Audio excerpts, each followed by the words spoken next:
ลาพักร้อนบริษัทอยู่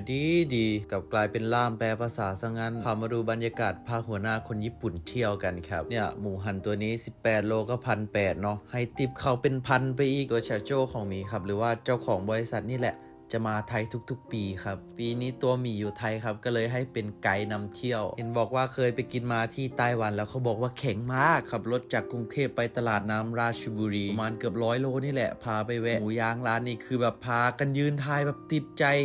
เจ้าของบริษัทก็บอกอร่อยมากพามาอีก